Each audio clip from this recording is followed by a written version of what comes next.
nígbà tí ọ̀rọ̀ bàbá Ìjẹ̀ṣà jáde gbogbo aláfojú wò àwọn kan gbogbo a lè sùn síbì kan náà ká kọrí síbì kan náà àwọn kan wò pé nǹkan tó dáa nìyẹn táwa kan dẹ̀ wò pé kò dáa ṣùgbọ́n àwọn ṣó tí mo ṣe lẹ́nu ọjọ́ mẹ́ta yìí information kan wọ̀ mí ní ọwọ́ ní àti òru mọ́júmọ́ ó jẹ́ kí ara mi gbọ̀n tó dẹ̀ jẹ́ pé ẹ̀rí gidi ni tó múnádóko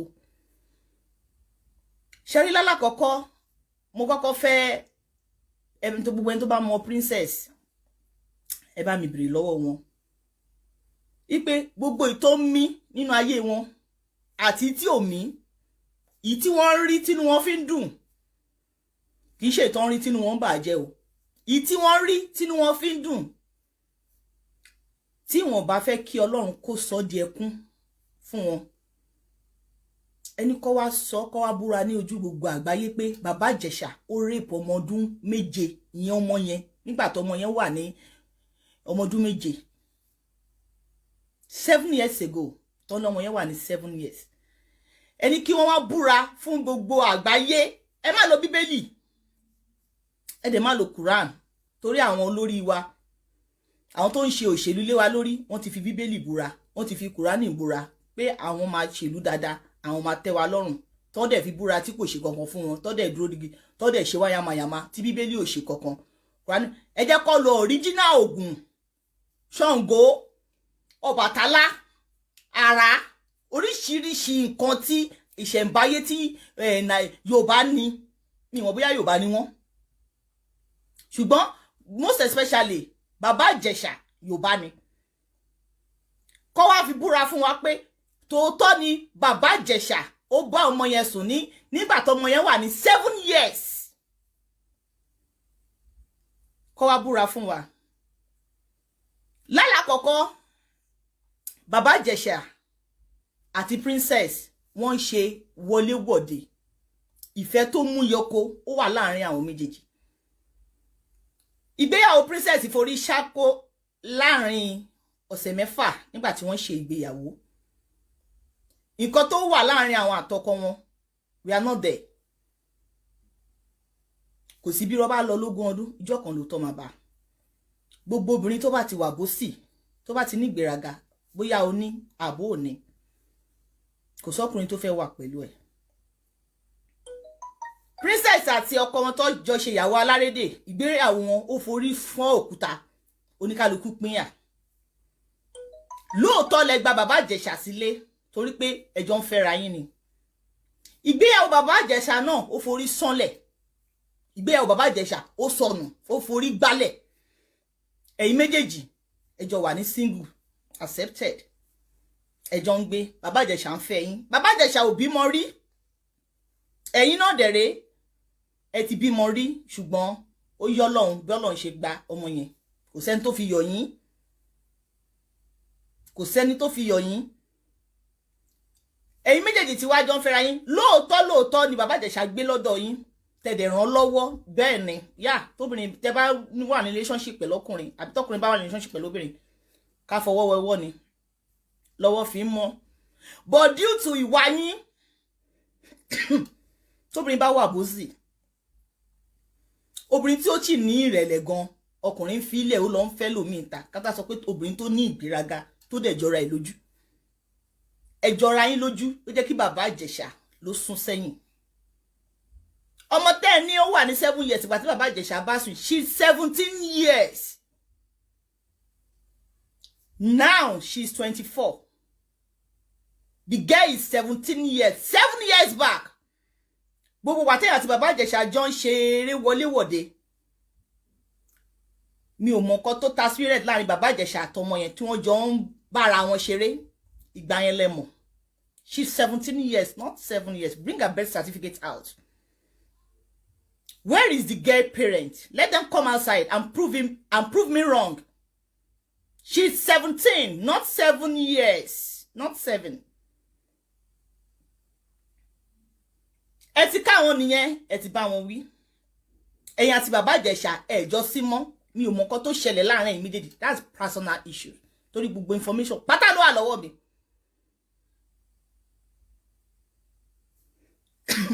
Bàbá Ìjẹ̀ṣà ti lọ, ẹ̀yin náà lọ.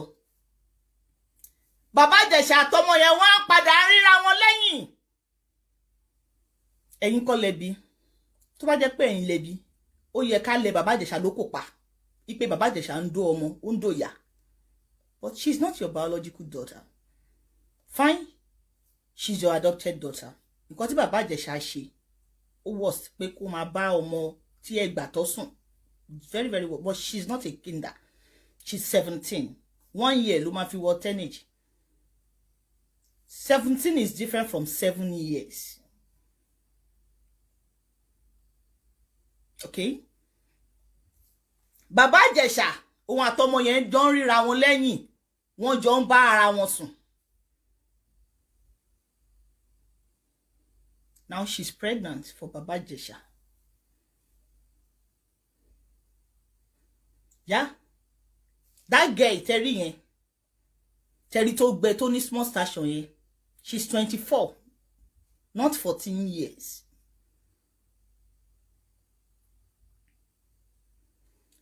Ọmọ yẹn bá Bàbá Ìjẹ̀ṣà sùn lẹ́yìn, ó wá lóyún fún Bàbá Ìjẹ̀ṣà.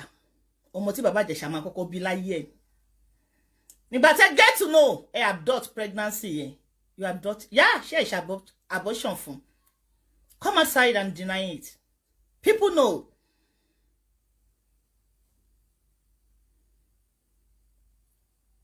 Ọmọ yẹn ẹ ṣẹ́ oyún fún. Everybody knows. But I get to know, kò sẹ́ni tó máa ṣe tí ò ní dùn. Kò sí ẹni tó máa ṣe tí ò ní faraya. Ìgbà tẹ́lẹ̀ tí mọ̀ nìyẹn. Ọ̀nà wà tẹ́lẹ̀ fi deal pẹ̀lú Bàbá Ìjẹ̀ṣà. Not to this extent. Kì í ṣe eléyìí ti pọ̀ jù. It's too much. Tẹ́ bá fẹ́ deal pẹ̀lú ọkùnrin. It's too much. Òun kọ́ ló fẹ́ jì yín. Ìgbà tẹ́ ṣe lè fún Bàbá Ìjẹ̀ṣà tí ó ti forúkà sí yín. Èyí tó forúkà sí yín tí ó ìgbéyàwó yín forí fọ́pọ́ within 6 weeks kí lẹ ṣe fún. Bí Bàbá Ìjẹ̀ṣà ọ̀rọ̀ ọmọ látara yín gbogbo bẹ́ ṣe ń fẹ́ra. Òun ló ṣe tasẹ̀ àgẹ̀rẹ̀ dọ́dọ̀ ọmọ yẹn. Nǹkan tó ṣe mi ló right pé ó lọ súnmọ́ ọmọ tí ẹ gbà tọ́ nítorí pé ó ń fẹ́ yín, ó tún wá ń fẹ́ ọmọ lábẹ́ yín. It's very wrong. But nílẹ̀ Yorùbá wọ́n á ní ìran ọkùnrin ló ń ṣe bẹ́ẹ̀. Ẹ lọ sí court marriage. Ẹ ti wá ṣe oyún fọ́mọ yẹn. Ó ń dùn yín. Dé báwo lẹ ṣe fẹ́ deal pẹ̀lú ọkùnrin tó lè ṣe báyìí fún yín. Now you enter his inbox. Check your Instagram. You enter his DM. Right ẹ pé Bàbá Ìjẹ̀ṣà check your inbox. Ó dẹ̀ rí. Torí Bàbá Ìjẹ̀ṣà ò mọ̀ pé ẹ ti mọ̀ bóun àtọmọ yẹn jọ ń bá ara wọn sùn. Ò mọ̀ pé ẹ ti mọ̀, ò mọ̀ pé ẹ ti mọ̀ póun lòun fọ́mọ lóyún. Torí wọ́n ní ẹ lu ọmọ yẹn gan. Ṣé rí ọmọ tẹ́ ẹ rí tẹ́ ń sọ pé bí princess ṣe ń sunkún yẹn, wọ́n ń sunkún ara wọn ní wọn ò sunkún ọmọ pé Bàbá Ìjẹ̀ṣà dó ọmọ kan. No. Bàbá Ìjẹ̀ṣà òun ló fi wá sílé yẹn torí pé ẹ ti mọ̀ pé ọmọ yẹn ti jẹ́wọ́ fún yín pé Bàbá Ìjẹ̀ṣà ló lóyún nígbà tẹ́ detect to know pé ta ló fún lóyún. Ẹ nà bí wèrè, ẹ lu ọmọ yẹn bí kó kú. Ọlọ́run ni ò pa. Gbà tó táró àyè tí wá sílẹ̀ lẹ́ṣẹ̀ wá invite Bàbá Ìjẹ̀ṣà. Ẹ dẹ̀ ti wọ́n ọ̀nà ẹ pé kò gbọ́dọ̀ sọ kọ́ tí Bàbá Ìjẹ̀ṣà bá ti dé. Òun lẹ ṣe rí ọmọ yẹn nínú fídíò tó ń kákò. Ó ní small station ni she's not 14. Why tí wọ́n tender birth certificate for people to know if she's truly 14 years? Where is this gay parent if she's truly 14 years old? We should see them. Let them grant them interview. Yes, they could grant one interview. Let everybody see. But Bàbá Ìjẹ̀ṣà wá délé yín. That your CCTV capture so many things, but because ẹ fẹ́ káwọn èèyàn bá yín ní Bàbá Ìjẹ̀ṣà down torí pé you want to bring him down, you edit so many things nínú video yẹn.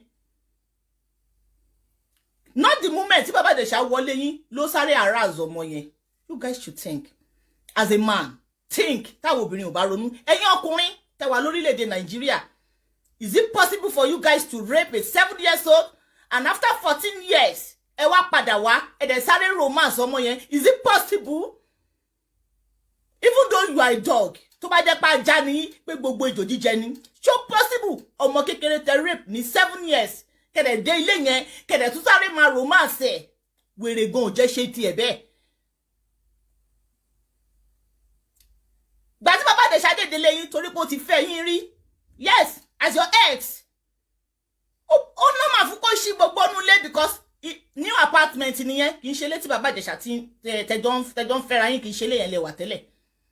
Òun ló ṣe ń ṣí gbogbo inú ilé torí ó ti pẹ́ tó ti débẹ̀ pé wow, this place is beautiful. Tẹ́mi náà bá délé ọ̀rẹ́ mi tí bá rí pé ó ṣe ìgbàlẹ̀ mi pé mo débẹ̀ gbogbo inú ilé ni máa ṣí láti wo environment. Òun ló ṣe ṣí kì í ṣe pé bàbá Ìjẹ̀ṣà lọ ń ṣí ó lọ ń wò bóyá ṣáwọn ọmọ wà nulẹ̀ ṣáwọn ọmọ wà nulẹ̀. Òun àti ọmọ yẹn wọ́n jọ máa ń ríra wọn. Ìgbà tó dẹ̀ débẹ̀ ẹ̀yin àti ẹ̀jọ́ flow ẹni kò feel at home ẹni kò farabalẹ̀. Àwọn tẹjọ ṣe CCTV tẹ sọ pé bó ṣe dé ẹ̀ ń ṣe àwọn èèyàn lọ no gbogbo wọn jọ wà ń bẹ̀ ni. Ẹ bring all the CCTV evidence, don't edit it. Ẹ má edit ẹ̀ tí ẹ bá fẹ́ kí Ọlọ́run bínú sí yín. Ẹni tó bá fẹ́ káwọn ọmọ aráyé gbèjà òun ẹ máa jáde tán. Bóyá ọ̀bẹ ṣe pa bó ṣe kú tó ẹ pọ́n máa dá yín lẹ́bi ẹ jẹ́ kó dá yín lẹ́bi. Tó bá yẹ pọ́n máa dá yín láre ẹ jẹ́ kó dá yín láre. Ẹ wá edit video. Bàbá Ìjẹ̀ṣà ó wá ń fọwọ́ kan ọmọ torí pé ó mọ̀ pé ẹ ti lọ òun àtọmọ yẹn jọ ń fẹ́ra ọmọ yẹn lóyún fún. She's 24 years. Òun ló ṣe dìmọ̀ tó ń ya bàbá Ìjẹ̀ṣà lẹ́nu pé òun fọwọ́ kan ọmọ yẹn sá pé kí ló ṣe é. Ó lóyún fún mi náà kò mọ̀ pé ti ṣẹ́yún. Tó bá wo fídíò yìí bí tẹ́tí interview ẹ̀ pé bàbá Ìjẹ̀ṣà Yínká, why do you do this to me? He feel guilty torí mọ̀ pé òun fẹ́ yín ó dẹ̀ tún fún ọmọ lóyún lábẹ́ yín. Òun ló yẹ sọ pé má ṣe báyìí fún mi iṣẹ́ ìṣù ni. Ẹ tún wá sọ pé iṣẹ́ ìṣù ló ní ó dà kì í ṣe ìṣù mọ́ ṣùgbọ́n má bínú. Bàbá Ìjẹ̀ṣà ò rape. But because you wanted to bring him down. Ẹ fẹ́ gbẹ̀san. Because you feel pain, you feel pé ó lù yín ní jìbìtì. Ìwà yín ló jẹ́ kí bàbá Ìjẹ̀ṣà sá. Ìwà yín ló jẹ́ kó move on. But move on tó move on kò yẹ kó ṣe lábẹ́ yín but kò ní choice. Tí Ọlọ́run bá fix ara èèyàn together, you can meet your partner even ó lè jẹ́ ara ọ̀rẹ́ ẹ ló máa ti rí partner ẹ. Ó lè jẹ́ ara ọ̀tá ẹ ló máa ti rí partner ẹ. Torí Ọlọ́run ọmọ tó máa kọ́kọ́ bí ẹ ti abort ẹ̀. Ẹ̀yin dẹ̀ rí ẹ bímọ fún. Tẹ́ bá sọ pé ẹ gba ọmọ sílé tí ọmọ yẹn tó bá bàbá Ìjẹ̀ṣà kálẹ̀ bímọ fún sàwọn yẹn máa sọ pé kọ́tọ́ ọmọ yẹn ṣe ò dáa. And ibi táwọn èèyàn ti fura ní pé fídíò tẹ́ kọ́kọ́ release nípa bàbá Ìjẹ̀ṣà ẹ sọ pé ẹ fọmọ yẹn trap. Then why did you beat her? Mo béèrè question ìlànà.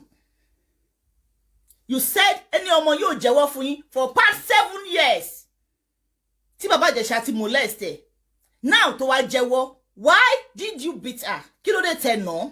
Why? Why tẹ́ nà? Ẹ nà torí pé ó ń jẹṣẹ́ lábẹ́ yín kò sọ fún yín. She's not a baby. Everybody ń pariwo pé bàbá Ìjẹ̀ṣà ká gbé lọ kàn gbé lọ sí court. Wọ́n lè gbé bàbá Ìjẹ̀ṣà lọ court because so many people tó ní evidence. Bọ̀bọ́ yìí tó ń ṣe Nollywood yìí. Yomi Fabiyi, he knows what he's talking about. Àtẹ̀gbọ́n kan náà kí lorúkọ ẹ̀gbọ́n yìí? Akínọlá ìyá, you know what you are doing, sir. Ẹ mọ̀nà tẹ́lẹ̀ gbà tẹ́lẹ̀ fi help bàbá Ìjẹ̀ṣà. But because of Nollywood cultism kọ́ tẹ̀ ń ṣe. Àwo tẹ́ ń ṣe ní Nollywood pé téèyàn kan bá ti ṣe tó bá ti fẹ́ bring it down. So many people let it pa career àwọn, lẹ pa Shandy, ẹ pa career ẹ̀. So many information ni mo ní. Bàbá Kọ́ran, bẹ́ ṣe pa career bàbá yẹn, nǹkan tí bàbá yẹn ṣe. I have so many evidence with me. Oríṣiríṣi èèyàn lẹ ti pa career ẹ̀. Ìyábọ̀ Òjó tó lóhùn ò ṣe Nollywood mọ́, ó mọ̀ nǹkan tó ń ṣe. Ó dẹ̀ mọ̀ nǹkan tó ń ṣe láti fẹ́ nail bàbá Ìjẹ̀ṣà down. Why? Kí ló dé? ikú tó ń pa ojúgbà ẹni òwe ńlá ló pa fún ni. Mi ò family mọ bàbá Ìjẹ̀ṣà. I'm not his sister. Kò fún mi lọ́wọ́ rí. Bàbá Ìjẹ̀ṣà kò fún mi lọ́wọ́ rí. Tí mi bá ní tèmi mo ti jẹ owó ẹ̀ ní mi ṣe sọ tọ̀rọ̀. Gbogbo ẹ̀yin tẹ́ pera yín lábíamọ, tẹ́ kí èpè ńlá ńlá mọ́lẹ̀, tẹ́ ṣépè fún bàbá Ìjẹ̀ṣà. Torí pé ẹ̀kàn gbọ́ wọ́n ní wọ́n pé ọ̀rọ̀ àrésọ. Ìwé mímọ́ sọ pé wádìí ohun gbogbo dájú, ìdí òtítọ́ dájú, kò dẹ̀ fi ìdí kíní kan múlẹ̀. Bí Bíbélì ṣe sọ ti ẹ̀ nìyẹn.